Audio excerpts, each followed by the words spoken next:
하나님의 말씀 요한복음 14장 22절부터 31절까지 말씀입니다.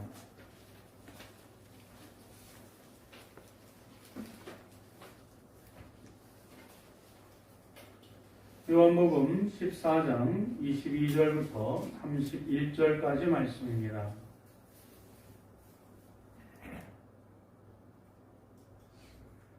22절을 제가 읽고 다음 절을 여러분들이 교독하고 31절은 함께 한 목소리로 공독하겠습니다.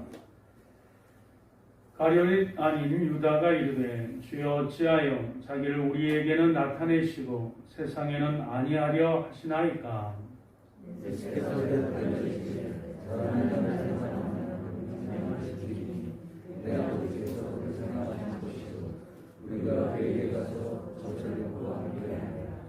나를 사랑하지 아니하는 자는 내 말을 지키지 아니하나니 너희가 듣는 말은 내 말이 아니요 나를 보내신 아버지의 말씀이니라.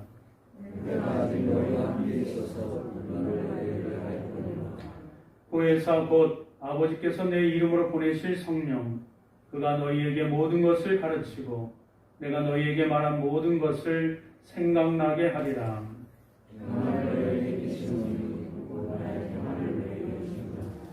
내가 너희에게 준 것은 세상이 준 것과 같지 아니하니라. 너희는 마음에 조심하지 말고 두려워하지 말라. 내가 갔다가 너희에게로 온다 하는 말을 너희가 들었나니 나를 사랑하였더라면 내가 아버지께로 감을 기뻐하였으리라. 아버지는 나보다 크심이라. 이제 너희에게 말할 것은 이를 할 때 너희로 믿게 하려 함이라. 이후에는 내가 너희와 말을 많이 하지 아니하리니 이 세상의 임금이 오겠습니다. 그러나 그는 내게 관계할 것이 없으니 오직 내가 아버지를 사랑하는 것과 아버지께서 명하신 대로 행하는 것을 세상이 알게 하려 함이로라. 일어나라 여기를 떠나자 하시니라. 아멘. 오늘 본문에 있는 말씀을 가지고 나의 평안을 주노라 라는 제목으로 함께 은혜 받기를 소망합니다. 오늘 본문에서도 마지막 말씀을 읽었었던 것처럼 이제 여기까지 말씀을 마치시고 로마 군인들에게 잡히는 그 마지막 밤의 여정이 고난의 여정이 시작됩니다. 어쨌든 오늘 본문 지난 시간 13장과 14장에서 총 4명의 제자들이 예수님의 제자들이 예수님에게 질문하는 내용이 이렇게 담겨져 있습니다. 베드로가 그랬었고 의심 많은 도마가 그랬었고 지난 시간에 빌립이 그랬었고 오늘은 가롯이 아닌 유다가 예수님께 질문합니다.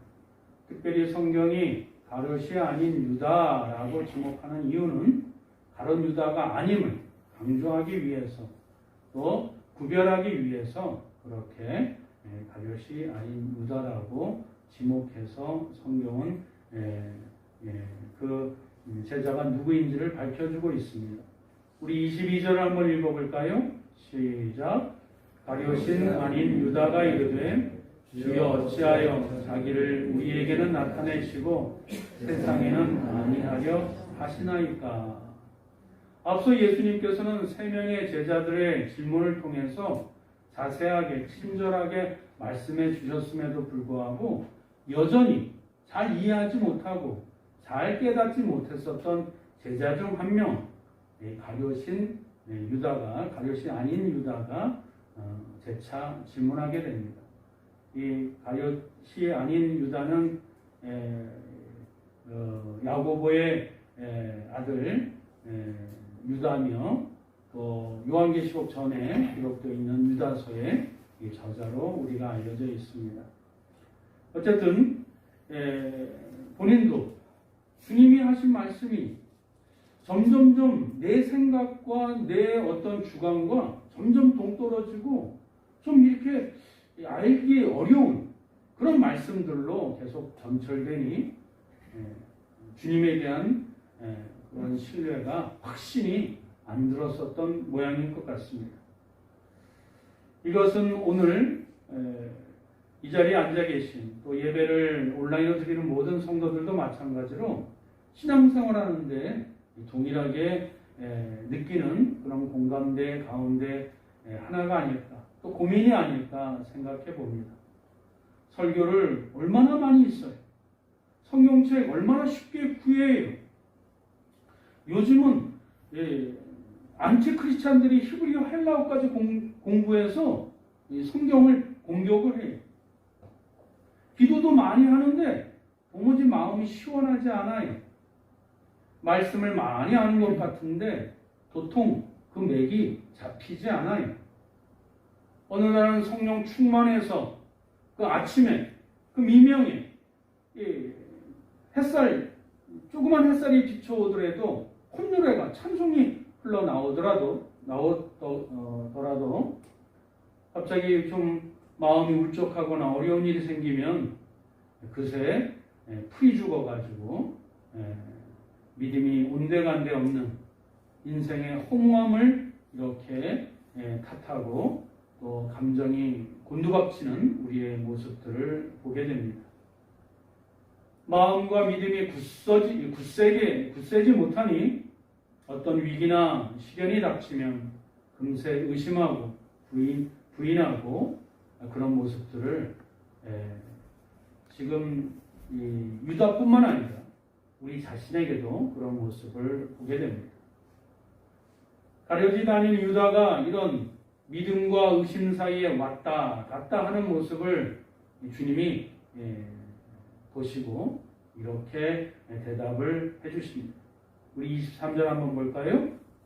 한 번 더 읽겠습니다. 시작. 예수께서 대답하여 이르시되 사람이 나를 사랑하면 내 말을 지키리니 내 아버지께서 그를 사랑하실 것이요 우리가 그에게 가서 거처를 그와 함께 하리라. 오늘 예수님의 이 말씀 가운데 우리의 심령에 중요하게 받아들여야 될 그런 귀중한 교훈이 담겨져 있습니다. 첫 번째로는 제목을 다 같이 한번 읽어봅니다. 시작. 진리에는 보편성과 배타성이 있습니다. 진리에는 어떤 것이 있다고요? 보편성과 배타성이 있습니다. 천국에 대한 이 진리는 모든 사람들에게 골고루 이해되는 이 보편성이 있어요. 내세에 대해서 잘 알지 못한다 할지라도 천국에 대해서는 그럴 수 있다. 또 내가 종교에 대해서는 잘 모르겠으나 천국에는 가고 싶은 동경의 대상으로 고개를 끄덕이는 보편성이 바로 여기에 해당됩니다. 이것은 예수를 믿든 믿지 않든 모든 사람들이 알아들을 수 있는 그런 진리의 내용입니다. 그러나 또 다른 한편으로는 특정한 사람들만 제한적으로 이해할 수 있는 이 배타성도 있음을 우리는 반드시 기억해야 합니다. 세상 사람들은 성경 말씀이, 성경책이 초베스트셀러라는 것은 알지만 그렇다고 모든 사람들이 다 성경을 읽거나 또 성경을 이해하지는 못합니다. 하나님의 존재를 믿고 그 말씀이 진리인 줄 확신하는 자만이 성경을 이해하고 자신의 가치관, 자신의 세계관으로 그것을 적용할 줄 압니다. 반면에 하나님의 존재를 믿지 않고 그분의 권위를 인정하지 않는 사람에게는 성경은 단순히 그리스 신화, 어떤 전통적인 윤리책에 지나지 않기 때문에 그렇습니다. 또한 성경 말씀은 예수님을 죄와 사망의 구원자로 믿고 의지하는 자에게는 큰 감동뿐 아니라 큰 능력으로 말씀이 우리의 삶 가운데 능력으로 작용하는 것을 체험하지만 믿지 않는 사람에게는 그저 가까이 하기에는 먼 그런 오래된 책, 고서에 불과하기 때문에 그렇습니다.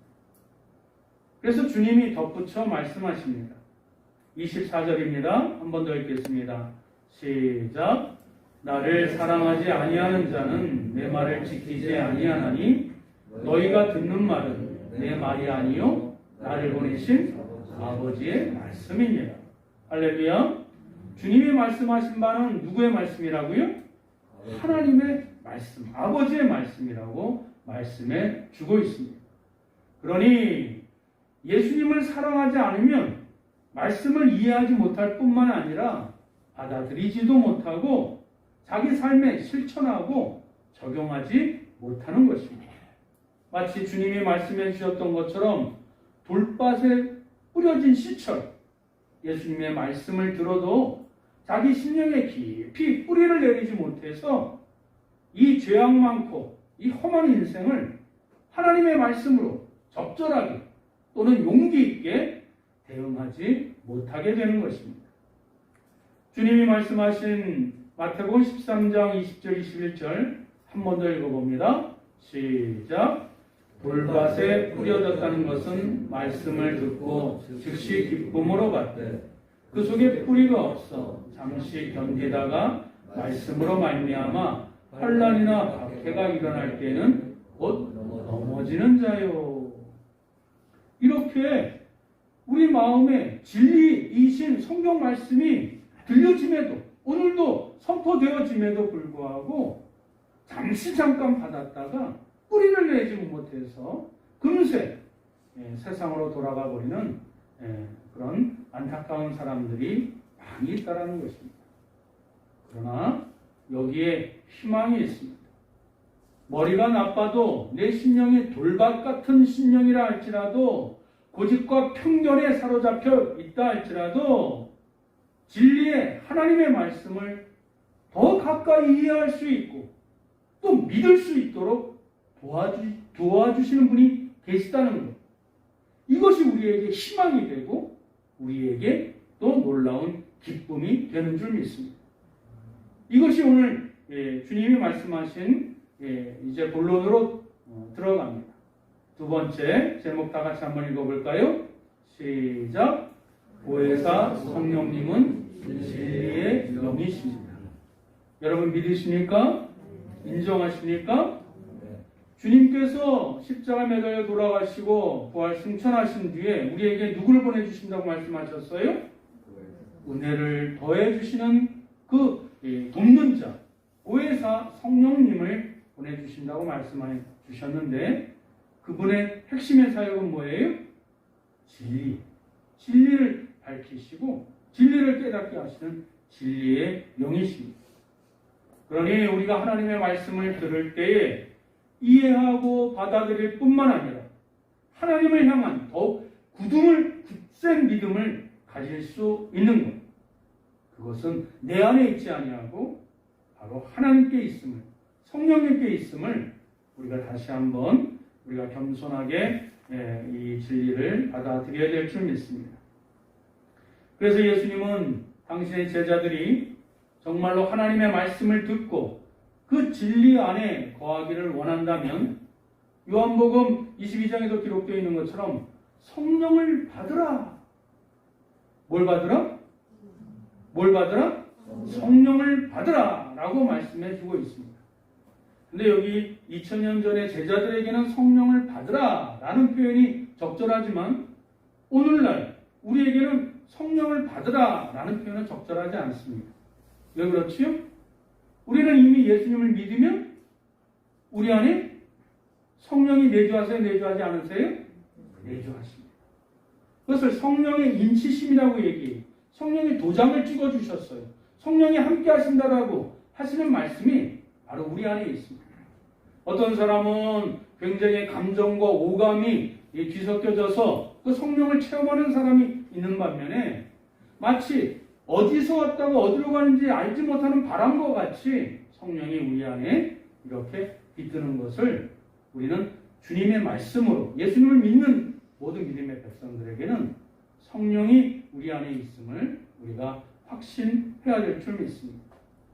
그러니 우리가 제자들에게는 성령을 받으라 라고 표현하지만 이제 우리 믿음의 성도들에게 있어서는 성령을 의지하십시오.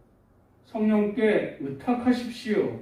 이것이 성령 충만케 되는 가장 일체의 비결인 것을 우리가 반드시 이 표현을 구별되이 사용해야 될 줄 믿습니다. 사실 요한복음 14장의 핵심 메시지는 바로 이 보혜사 성령에 관한 메시지입니다. 지난 시간에 빌립의 질문을 통해서 이미 예수님은 보혜사 성령에 대해서 처음으로 언급해 주셨어요. 우리 복습하는 의미에서 요한복음 14장 16절 17절 한번 다 같이 읽어봅니다. 시작. 내가 아버지께 구하겠으니 그가 또 다른 보혜사를 너희에게 주사 영원토록 너희와 함께 있게 하리니 그는 진리의 영이라. 세상은 능히 그를 받지 못하나니 이는 그를 보지도 못하고 알지도 못함이라. 그러나 너희는 그를 아나니 그는 너희와 함께 거하시며 또 너희 속에 계시겠습니다. 아멘.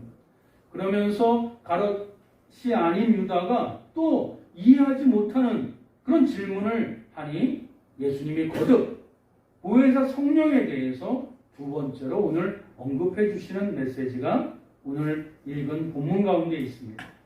우리 한 번 더 25절과 26절 한번 읽겠습니다. 시작. 내가 아직 너희와 함께 있어서 이 말을 너희에게 하였거니와 보혜사 곧 아버지께서 내 이름으로 보내실 성령 그가 너희에게 모든 것을 가르치고 내가 너희에게 말한 모든 것을 생각나게 하리라. 아멘. 이제 예수님이 보혜사 성령님에 대해서 구체적인 사역까지 자세하게 가롯이 아닌 유다에게 설명해 주셨어요. 보혜사 성령이란 그 정의는 무엇이죠? 아버지께서 예수 그리스도의 이름으로 보내신 진리의 영, 이것이 보혜사 성령의 그 이름의 정의가 되는 것입니다. 그러니 성령님이 하시는 사역은 뭐예요? 오직 예수 그리스도를 증거하는 일입니다. 예수 그리스도를 알게 하는 일입니다. 예수 그리스도의 말씀이 기억나게 하시는 것입니다. 오직 모든 영광이 예수 그리스도에게 초점이 맞춰지도록 이끄시고 인도하시는 그 모든 사역이 바로 성령의 특별 사역이라는 것입니다. 기독교가 오늘날 2000년의 역사를 가지게 된 것도 사실 삼위일체 하나님이시지만 성령님 덕분이라고 해도 과언은 아닙니다. 왜냐하면 여러분 지금 읽고 있는 성경 원본이에요? 원본이 아니에요? 원본 아니에요. 사본이. 그것도 두루마리, 양피에 또 종이에 적혀져 있었던 것들이 막 쪽복음으로 해가지고 흩어져 있던 것들을 성령의 감동으로 기록되어 있는 것들을 하나님께서 이렇게 모으게 하셔서 그 하나님의 말씀이 그 하나님의 진리의 내용이 하나도 흐트러지지 않도록 시대가 흘렀지만 그것을 집대성해서 오늘날 이 성경 신구약이 그대로 진리의 말씀으로 우리에게 전승전례되었던 것은 이 모든 것이 누구의 사역 덕분이에요? 성령 하나님의 사역 덕분인 것입니다. 또한 이것을 진리로 받고 또 진리의 말씀을 내 삶 가운데 그대로 적용해서 변화시키도록 새 사람이 되어서 진리의 사람으로 상식이 아닌 상식은 한 세대가 지나면 끝나는 그런 일들이지요. 그러나 영원토록 변치 않는 진리의 사람으로 만들어주는 그 귀한 사역을 누가 하신다고요? 성령 하나님이 하시는 거예요. 그동안 세상의 수많은 학문 이론과 과학과 철학과 이념이 끊임없이 기독교를 공격해 왔지만 지금도 공격하고 있지만 오늘날 기독교가 역사의 중심에 있고 수많은 이단들이 있음에도 불구하고 그 신앙의 그 정수, 그 복음의 핵심을 연면히 훼손되지 아니하고 지킬 수 있는 그 가장 큰 도움을 주신 분이 누구라고요? 성령 하나님이십니다. 그러므로 우리가 하나님 아버지께서 예수 그리스도의 이름으로 보내신 성령님을 의지하면 의지할수록 그분에게 나의 삶을 의탁하면 의탁할수록 성령 충만하게 되는데 그러면 이 하나님의 말씀이 그대로 이해가 되어지고 물이 스펀지가 물을 흡수하는 것처럼 그대로 받아들여지게 되고 동정녀 탄생이든 오병이의 기적이든 예수님이 부활하셨던 사건이든 성령님을 통하여 그 모든 것들이 그대로 의심 없이 가감 없이 이해하게 되고 믿어지는 사역, 성령님의 도우심의 사역인 줄 믿습니다. 또한 이 성령님은 진리를 깨닫게 해주시는 것뿐만 아니라 평소 다혈질이었던 성질 이렇게 지저분한 사람도 성령의 충만하심으로 인해서 사람에게 너그러워지고 매사 초조하고 불안했었던 사람이 성령 충만하게 되면 늘 사람이나 일에 대해서 여유로워지고 그리고 그 모든 일에 하나님의 말씀으로 하려고 하는 진리의 사람으로 이렇게 훈련되어지고 거듭나게 하는 귀한 사역. 누가 도와주신다고요? 성령님이 도와주십니다. 오늘날 많은 사람들이 또 많은 크리스찬들이 하나님의 구약에 하나님은 잘 알아요. 예수 그리스도의 복음의 말씀은 잘 아는데 성령의 사역에 대해서는 우리가 잘 모릅니다. 기껏 성령의 사역을 마치 방언이나 또 예언이나 통변의 은사들 이런 어떤 신비적인 사역에만 국한된 것으로 많이들 오도하게 되는데 성령의 사역은 우리 안에서 예수 그리스도의 일을 집중하게 하고 진리의 사람으로 오직 주 예수 그리스도만 영광을 받을 수 있도록 우리를 진리 가운데 이끄시는 분이 누구시라고요? 성령 하나님이십니다. 오늘 말씀 가운데 성령님은 두 가지 큰 사역을 감당하시는데 그 이전에 가르치시는 영으로서의 성령님의 사역은 믿음의 백성들에게도 그 큰 은혜가 있지만은 반면에 하나님을 알지 못하는 사람에게도 성령의 사역이 있어요. 우리 요한복음 16장 8절 한번 읽어보겠습니다. 우리 PPT 다 같이 한번 읽어볼까요? 시작. 그가 와서 죄에 대하여, 의에 대하여, 심판에 대하여 세상을 책망하시리라. 성령님이 예수 그리스도를 믿는 사람에게도 역사하시지만 그렇지 못한 세상 사람에게도 동일하게 역사하시는데 책망의 사역으로, 양심의 가책의 사역으로 역사하십니다. 이것을 구체적으로 요한복음 16장에 이렇게 기록하고 있어요. 다 같이 한번 더 읽겠습니다. 시작. 죄에 대하여 함은 그들이 나를 믿지 아니함이, 의에 대하여라 함은 내가 아버지께로 가니 너희가 다시 나를 보지 못하며, 심판에 대하여라 함은 이 세상 임금이 심판을 받았습니다. 아멘. 좀 약간 이해하기 어려운 부분이지요. 그러면 하나씩 차근차근 시간이 좀 가지만 우리가 좀 알아봅시다. 오늘 성경의 주제가 성령, 보혜사 성령이라 좀 어렵지요? 그래도 하나씩 알아가는 기쁨이 여러분에게 있기를 축원드립니다. 무엇이 죄입니까? 하나님이 보내신 예수 그리스도를 믿지 않는 게 죄라는 것입니다. 사회적 법률적 죄는 우리 가운데 통용되는 일상적인 이 법률적 죄지만 성경이 말하는 핵심의 죄는 뭐예요? 하나님이 보내신 예수 그리스도를 믿지 않는 게 뭐라고요? 그것이 죄예요. 아멘? 그러면 의는 무엇이에요? 세상 사람들이 의를 추구하고 또 의로운 사람이라고 이렇게 자부하고 또 그렇게 인정받고 싶어하는 그런 욕망이 있지 않습니까? 근데 성경에서 말하는 의는 뭐예요? 이 세상에 오셨다가 우리 모든 죄를 담당하고 짊어지고 하나님 아버지께로 가신 그분 예수 그리스도가 의라는 거예요. 할렐루야. 그것이 하나님의 의를 드러내셨고 하나님의 의를 실현시키셨고 하나님의 의의 대가를 치르신 그 독생자 예수 그리스도가 하나님의 말씀하여 주시는 의라는 것이에요. 근데 세상 사람들은 자신의 착한 행동, 세상 사람들이 보기에 뭐 인정받을 행동을 가지고 의라고 이렇게 과시, 절대적인 착각이지요. 인간의 어떠한 의는 하나님 앞에서 구원받을 수 없는 휘 조각이요, 쓰레기에 불과하다는 것을 세상 사람들은 알지 못해요. 오직 의는 누구시라고요? 예수 그리스도. 그래서 세상 사람들이, 그것도 성경을 안다는 바리새인들과 이런 사두개인들이 의는 이것이다라고 그렇게 자랑하게 될 때 하나님이 그렇지 않아.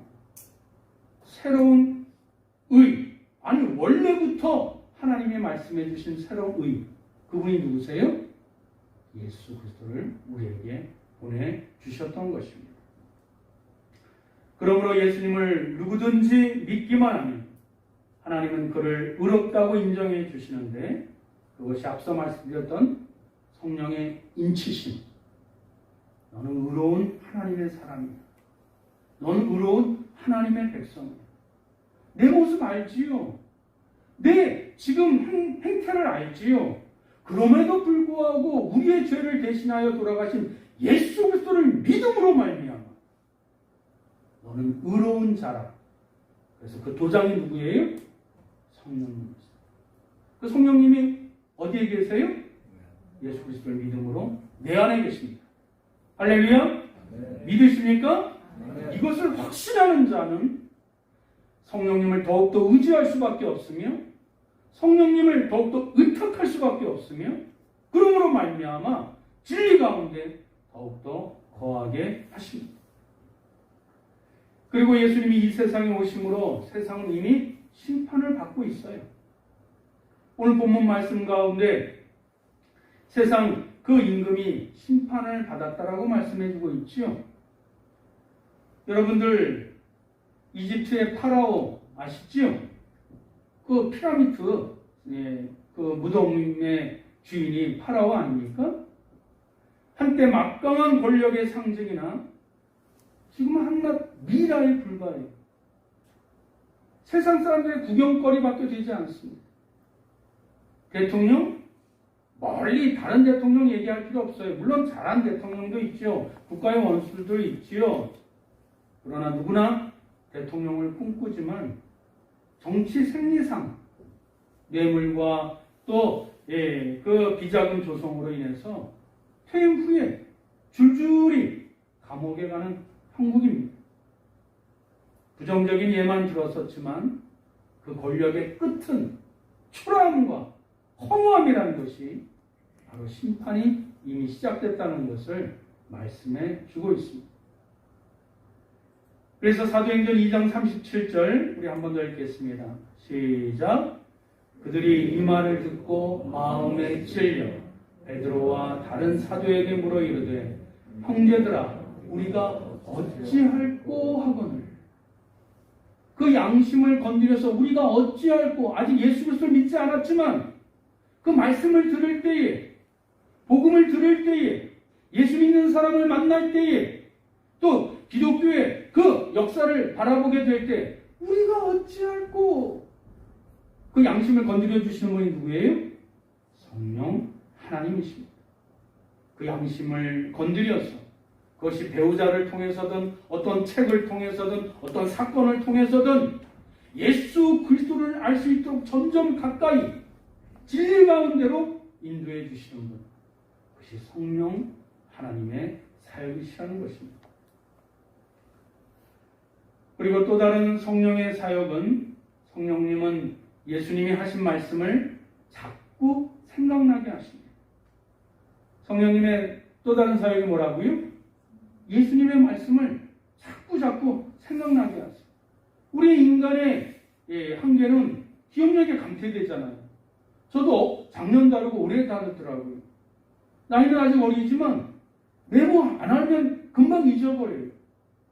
그러나 우리가 성경 말씀을 믿음으로 수납한 자는 우리가 어려운 때, 난관에 부딪혔을 때, 그것이 자녀의 문제든 어떤 또 직장의 문제든 부부관계의 문제든 어려움에 봉착했을 때 그 말씀을 생각나게 주시는 분이 누구시라고요? 성령 하나님이십니다. 그러니 우리가 성경 말씀을 평소에 온화할 때, 좀 평화스러울 때, 좀 시간이 있을 때, 아니 시간이 없더라도 억지로라도 시간을 내서 성경 말씀을 가까이 하셔야 돼요. 왜냐하면 여러분들이 그 진리의 말씀을 가까이 하면 할수록 내 심령 가운데 진리의 말씀을 담으면 담을수록 그때 은혜 받았었던 그 감격과 그 은혜를 성령 하나님이 시간이 갈수록 소멸시키지 아니하시고 우리가 그 어려운 때에 다시 그 말씀을 생각나게 하셔서 그 말씀을 붙잡고 다시 일어서도록 다시 그 위기를 극복할 수 있도록 다시 고개를 들어서 하늘을 바라볼 수 있도록 그 진리의 말씀을 다시 생각나게 하시는 분이 누구시라고요? 성령 하나님의 사역이라는 것입니다. 그러니 성경 속독해야 돼요? 안 해야 돼요? 하영수 권사님, 성경 속독해야 돼요? 안 해야 돼요? 그렇지. 힘이 없으시죠. 우리 장로님도 지금 말씀해 주셨던 것처럼 기도 시간에 말씀 이렇게 나왔던 성구 말씀처럼 우리가 금방 위축되잖아요. 금방 어려워지잖아요. 근데 이사야 선지자가 뭐라고 말씀했어요? 두려워 말라. 나는 너의 하나님이 되리라. 놀라지 말라. 내가 너를 굳세게 하리라. 참으로 너의 의로운 오른손으로 너를 붙잡으리라. 이사야 그 말씀을 붙잡고 그 어려운 난국을 헤쳐나갈 수 있도록 백성들을 이끌어 주시지 않습니까? 사도 바울도 그 당당했었던 사도 바울, 최고의 학식이었던 사도 바울도 로마 시민권을 갖고 있었던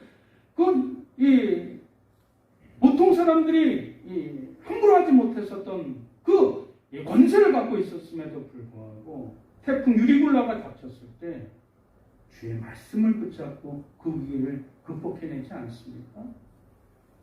사랑하는 성도 여러분, 하나님의 말씀을 믿음으로 수납한 자는 우리 인간의 기억력은 감퇴된다 할지라도 성령 하나님은 반드시 그 진리의 말씀, 생명의 말씀, 구원의 말씀을 다시 불러일으켜 우리의 삶의 어려운 이 공경과 또 이 난국에서 헤쳐나갈 수 있도록 힘과 능력을 공급해 주실 줄 믿으시길 바랍니다.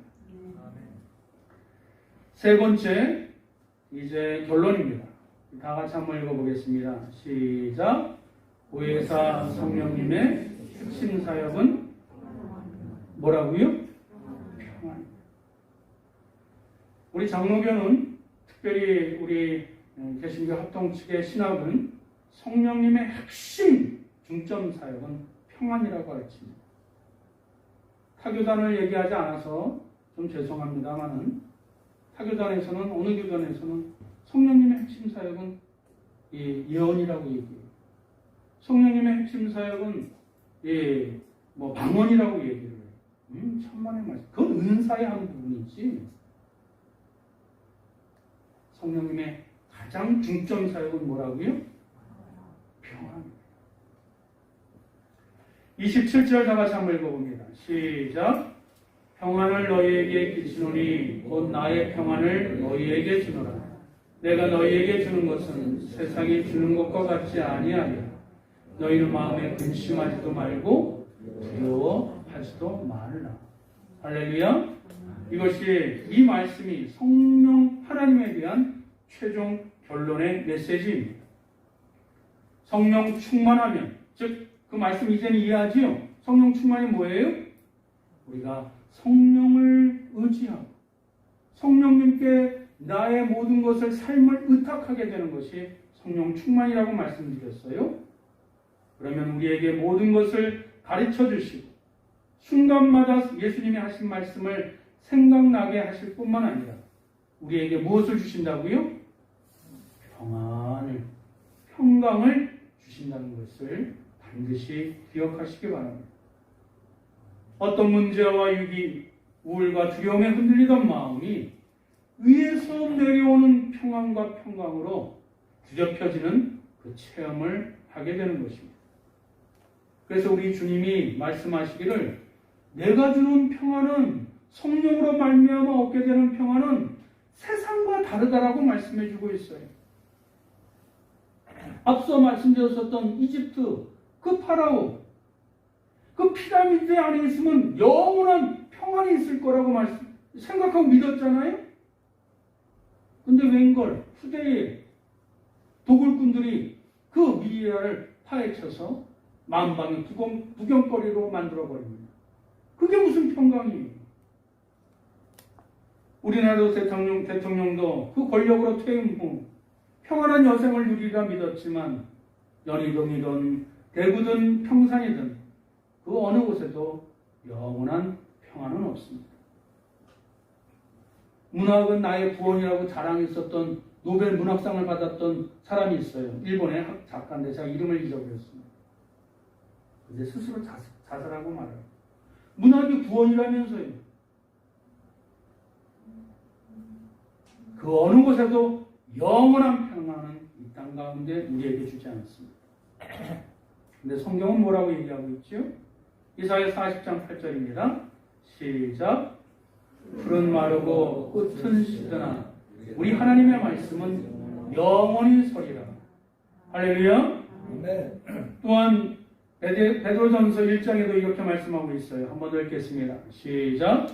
그러므로 모든 육체는 풀과 같고 그 모든 영광은 풀의 꽃과 같으니 풀은 마르고 꽃은 떨어지되 오직 주의 말씀은 세세토록 있도다 하였으니 너희에게 전한 복음이 곧 이 말씀입니다. 아멘. 들꽃은 유한합니다.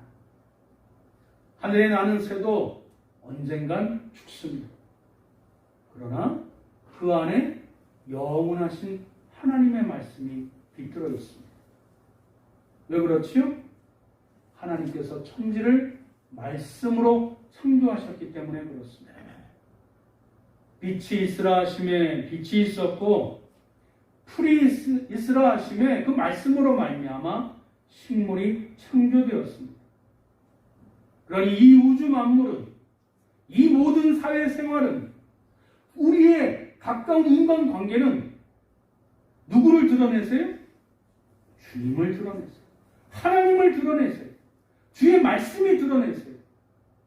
그래서 우리가 들풀을 바라보더라도 새의 노래소리를 듣는다 할지라도 오늘같이 쏟아지는 햇빛과 달빛 속에서도 그 햇빛이 달빛이 나에게 지금 당장 먹을 이 떡과 달걀을 주지 않는다 할지라도 봄의 싱그러운 이 공기 속에서도 말할 수 없는 평안을 느낄 수 있는 것, 그것은 하나님의 말씀으로 천지 만물을 창조하셨고 인간 사회를 창조하셨고 관계를 창조하셨기 때문인 줄 믿습니다.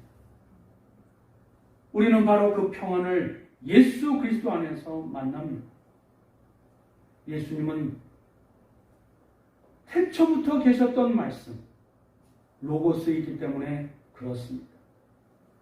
그래서 성령은 자연 만물 속에서, 사회 현상 속에서, 인간 관계 속에서 하나님의 말씀을 깨닫게 해주시고 우리의 구원의 생명이 예수 그리스도의 말씀에서 비롯된다는 것을 또한 알게 하셔서 세상이 줄 수 없는, 세상이 빼앗을 수 없는 그 하늘 평강을 우리에게 부어주셔서 우리가 그 은혜로 충만케 되는 줄 믿습니다.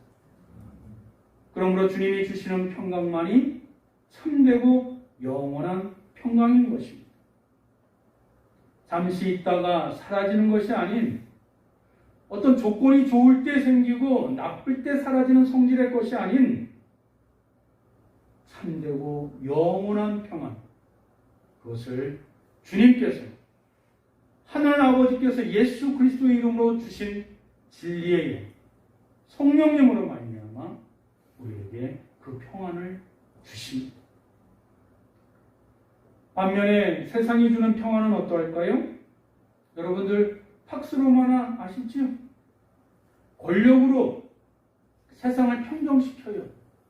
그러나 사람들이 두려워서 무서워서 고개를 숙일 뿐이지 그 평안은 영원하지 않습니다. 참되지 않습니다. 태풍전야, 폭풍전야 아시지요? 지금은 바람도 하나 없이 미동하는 것이 없이 고요하지만 그 뒤에 엄청난 파장과 엄청난 파괴가 다가옵니다. 순간적이고 물질적이고 육적인 것이고 그리고 불완전한 것입니다.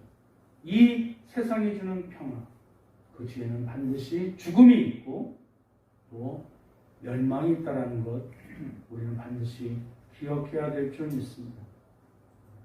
마지막으로 시편 119편 한번 다 같이 한번 읽어볼까요? 시작. 주의 법을 사랑하는 자에게는 큰 평안이 있으니 그들에게 장애물이 없으리이다. 믿으십니까? 아멘. 우리 구주 예수 그리스도가 부활 승천하셨어도 우리에게 성령 하나님을 보내주셔서 진리의 말씀 가운데로 인도하시고 때로 내가 잠깐 발을 헛디딘다 할지라도 방황한다 할지라도 좀 소심한다 할지라도 다시 진리의 말씀을 마음속에 뜨겁게 불러일으켜서 말씀을 붙잡고 성령을 의지하여 참된 평안 가운데 우리의 삶을 하나님의 능력과 축복으로 인도해 주실 줄 믿습니다. 아멘. 그 평강의 사람, 성령의 사람 되시길 주님의 이름으로 축원드립니다. 아멘. 기도하겠습니다. 사랑과 은혜가 충만하신 하나님, 진리를 알지니 진리가 너희를 자유케 하리라 분명하게 말씀해 주셨음에도 불구하고 여전히 우리는 떡으로만, 돈으로만 살려하여 항상 초조하고 불안하고 근심 걱정의 속박에서 벗어나지 못하는 우리의 얄팍한 그 평안을 우리가 갖고 있음을 솔직하게 고백을 드리오니 주님께서 용서하여 주옵소서. 오늘 주님께서 분명하게 말씀해 주셨던 것처럼 참된 평안은 모든 근심과 두려움으로부터의 자유를 말하는 줄 아는데 그 평안은 진리이신 예수 그리스도를 알게 하고 그 말씀에 붙잡힌 바대로 인도하시는 성령이 주는 그 평안이 참된 평안이요 영원한 평안인 줄 오늘 말씀을 통해서 깨닫게 하여 주셨사오니 오직 영원하신 주님의 말씀 안에서 그 말씀으로 그 말씀과 더불어 우리의 삶이 또한 우리의 신앙생활이 성령 충만하니 참된 평안 가운데 있게 하여 주옵소서. 아멘. 세상의 어떤 위협도 우리의 평안을 빼앗기지 않는다 분명히 말씀하여 주셨사오니 참된 평안으로 이 코로나 시국을, 이 어려운 시국을, 정치적인 이 어려운 이 난국을, 우리의 삶을, 우리의 관계를 잘 이겨낼 수 있는 믿음의 사람, 평강의 사람, 성령의 사람, 성령에 붙잡힌 바 된 믿음의 사람 되게 하여 주옵소서. 주님이 그리하여 주실 줄 믿사오며 우리 주 예수 그리스도의 이름으로 간절히 기도드리옵나이다. 아멘.